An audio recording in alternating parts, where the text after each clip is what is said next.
Hello ladies and gentlemen, and welcome back to F1 2020 here from my team career mode, round 8. I'm going to say round 8 for the Austrian Grand Prix. Car is going to be good this weekend. I'm feeling good about this weekend. I do like the Red Bull ring. It suited me last season. It's a fun track to drive. As you can see, I'm so confident that I'm going out at the very end of qualifying one to set a lap. And, you know, honestly, I can't remember whether I took an engine penalty for this race or not. I might have done, which would make sense as to why I'm only doing one run, but then again, nothing really makes sense, I guess. Yes, I think I did take an engine penalty for this race. So I'm just testing to see where my pace is. You can see we're actually going purple in the first sector, albeit it is only a corner. Now going through turn 4, I think. Pretty decent run through there. Going into the middle sector now, the car feels very nice through here. Throw the car into here in 5th gear. We have a little bit of a slide, don't really utilise the exit space all too well, so we're second up on Russell's time. Actually, only 7 times up on Russell's time, but we're going purple in the second sector as well. So this looks to be a very good lap so far. Now we've chucked it into these final 2 corners. 6th gear there, short shift up to 7th and 4th gear here. Run the car out wide and we're going to cross the line to do a 1 minute 2.0. And that is going to be good enough for P3. Quite comfortably doing the one and only qualifying run that we had. We've skipped, this is actually qualifying 2. I didn't do a time. If you think I'd take a 102 flat, that would have got us easily through into Q3. So yes, I definitely did take an engine penalty for this race. Obviously not wanting to do Q2 because I'd easily get into the top 10 and then I'd have to start on the tyres that I qualified on. Don't want to do that. But I just wanted to reassure myself that I've got pace this weekend, which I do. Getting in P3 and Q1 and would have probably got into the 1 minute ones in Q2. So yeah, let's hope we can claw our way back through the field and get a decent result. Hopefully get some good points, maybe top 7 at least. Good afternoon and welcome to Spielberg and to a circuit that in one form or another has held every Austrian Grand Prix of the championship except the very first back in 1964. It was in this race that John Watson lost a bet and his beard when he took Team Penske's only F1 victory in 1976.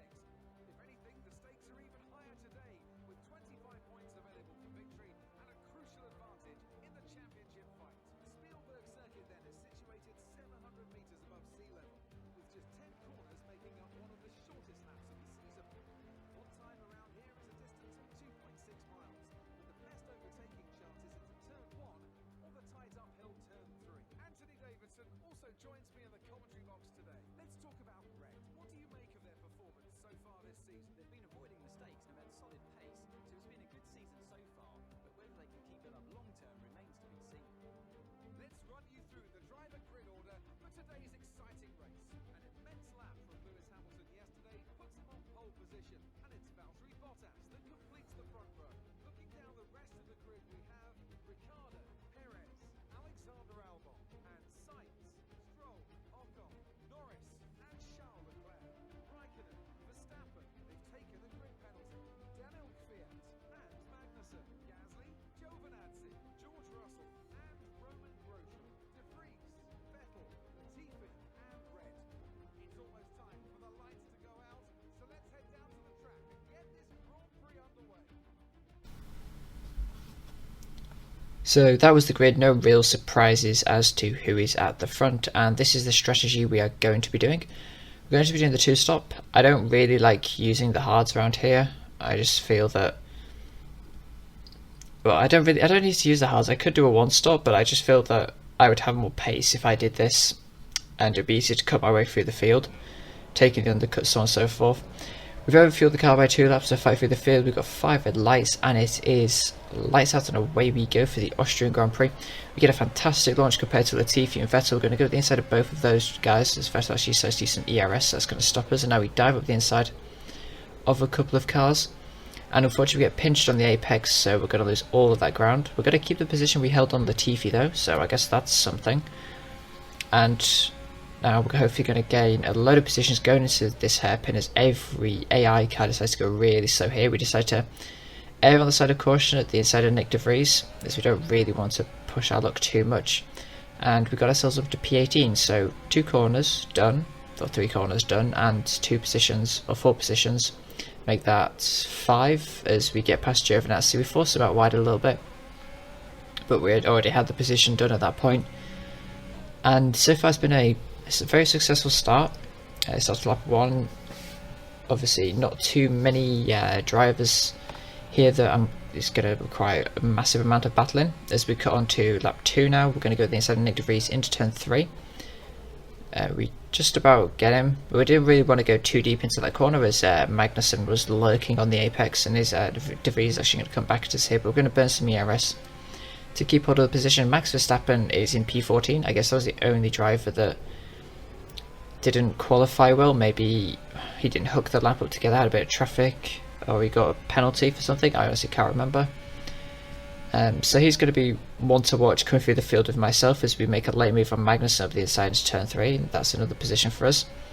He's fighting it back a little bit, but we got DRS and we still got 90% of ERS to play with. So we're going to burn a little bit here to keep Magnussen behind.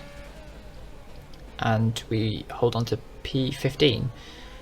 So opening 3 laps has been pretty manic. We're doing well to keep these positions on to lap 5 now. We had a couple laps of nothingness really.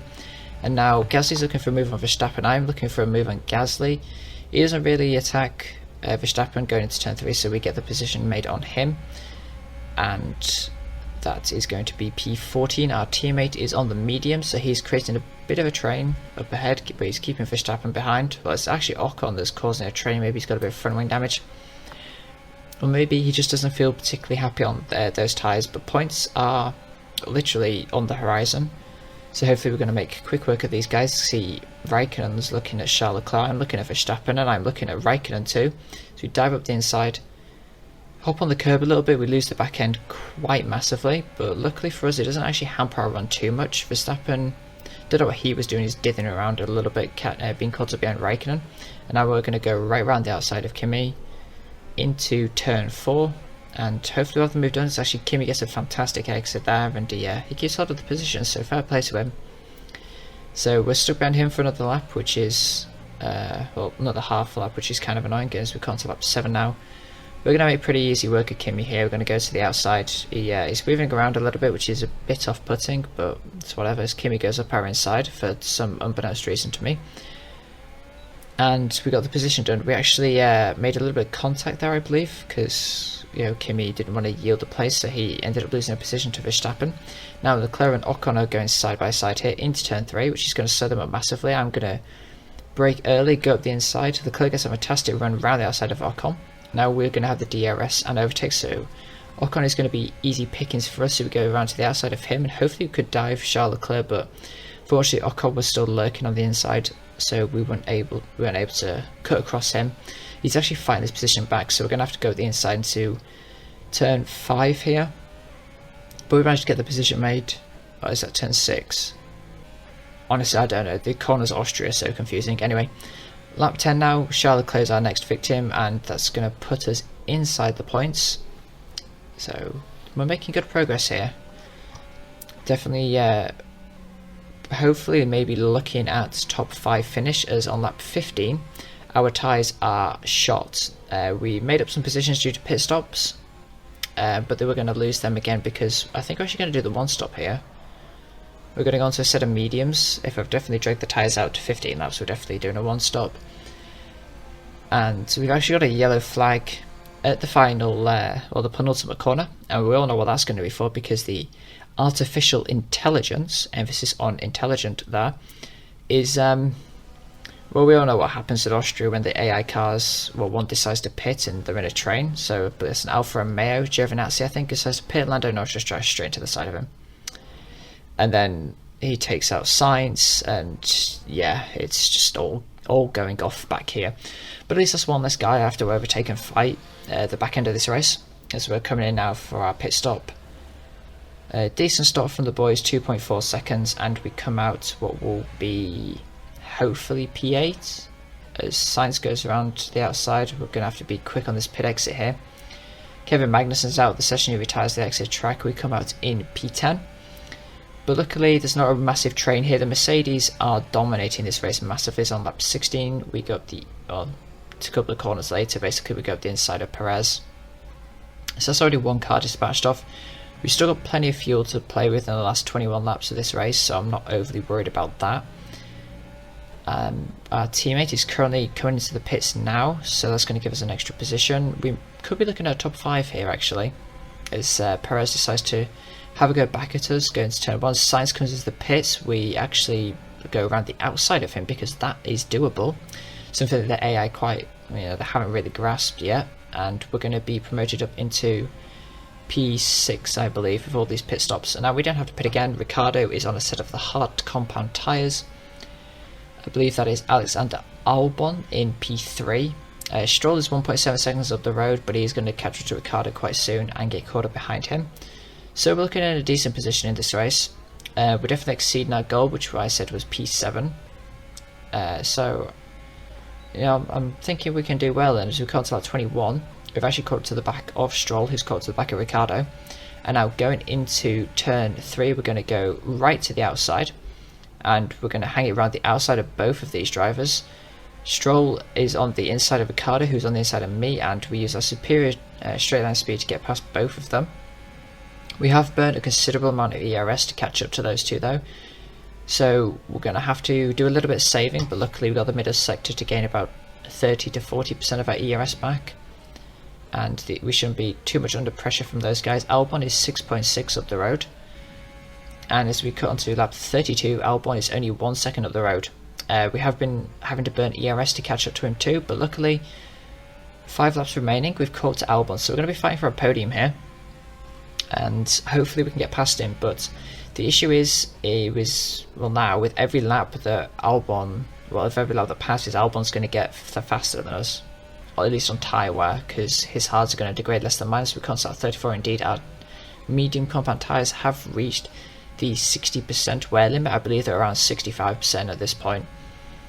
And we're looking for a move on Albon here, down the inside, potentially into turn 3, but he brakes late, and we aren't able to get the move done here. We're sort of pushing around this hairpin, which we're very good through, and now we're going to have a potential run going down to turn 4. We're going to burn a little bit of ERS to get up to the back of him and up the inside, and that is P3 done, but we get a pretty poor run on the exit, so Albon gets us back. Latifi is, I don't know what the fuck he was doing, he's not adhering to the blue flag rules, at least he was for Albon. So that held us up a little bit, got me quite worried, and now Albon's going to pull away a little bit through this middle sector. Obviously I'm in the dirty air and he's got fresher tyres, so it's going to be even more difficult. And now we come onto the final lap of the Grand Prix. We've only got 2 more overtaking opportunities on Albon. We're going to absolutely fly through this first corner. I'm very good through there compared to the AI, and now we're going to burn a load of ERS. We've got plenty for the second straight, and we can save in the middle sector, so we're going to go to the outside. We set a purple first sector, and we're going to try and wrap around the outside of Albon, which we are able to do. And Albon gets a very poor exit, and we still have the DRS on him. It looks like he might have some sort of issue because he's dropping back massively. Maybe he's out of ERS, or he's really low on fuel, but we managed to get the position done quite easily. And that's put us onto the podium. Valtteri Bottas sets a 1 minute 4.2, so we're definitely not getting fastest lap.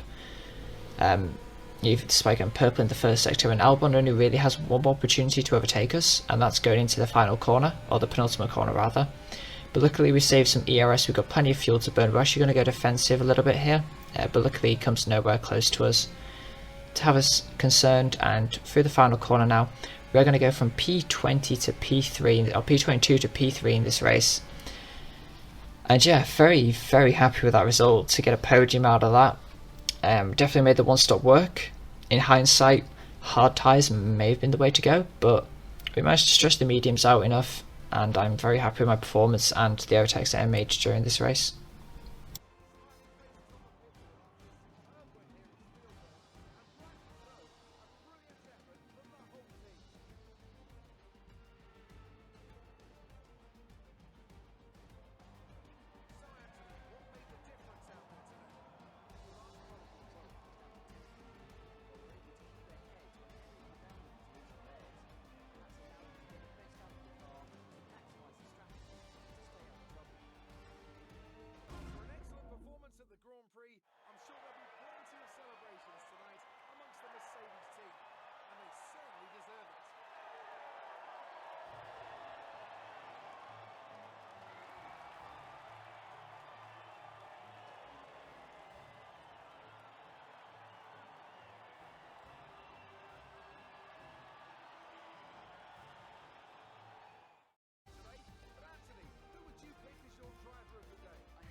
So once again, Valtteri Bottas wins and gets fastest lap, so he's going to be further extending his championship lead. Raikkonen once again falling down the table. Obviously, me overtaking him didn't help. As you can see, going onto the standings now, Valtteri is 23 points ahead of us. It's around about the halfway point of the season, which is a bit annoying. Chungaskan is falling behind them in the constructors as well, falling behind Mercedes at least. But that's to be expected. It is basically a one-man team at this point because Raikkonen's doing absolutely nothing to help us. But yeah, the drivers is... I feel like it's slipping out of reach a little bit. We've sort of had a good run of tracks, but we haven't been able to utilise our pace at them and beat Valtteri for whatever reason that is. We've got Britain and Hungary up next, which I'm not looking forward to. It's Britain, and the AI seem to be insanely quick around there, despite me it's not my best track, is Britain, but the AI is something else, so don't expect anything massive out of that race. So that's definitely going to be a massive blow to us in the championship, but that's the next episode. This episode we're renegotiating with Raikkonen. We decided to go with a high risk strategy for getting him renewed. Unfortunately he declines that, so we give him a bit more money and he stays. Hopefully he'll put in some better performance here. We're just going through adding some upgrades to the car, adding some engine upgrades, because we're going to some low downforce tracks in the future. And unfortunately our major drag upgrade failed, going to the car in time for Britain. But yeah, we've made considerable progress this season in terms of car development. So let's hope the back end of the season is looking strong. So hopefully we can have some better results there. Hopefully Bottas won't go too far out of reach in terms of the championship. But if you did enjoy this race, please do leave a like, comment, subscribe. Let me know where you think I'll finish in Britain. And let me know where you think I'll finish in the drivers and constructors. It'll be interesting to see what you guys think. And I'll catch you all for some more F1 2020 content very soon.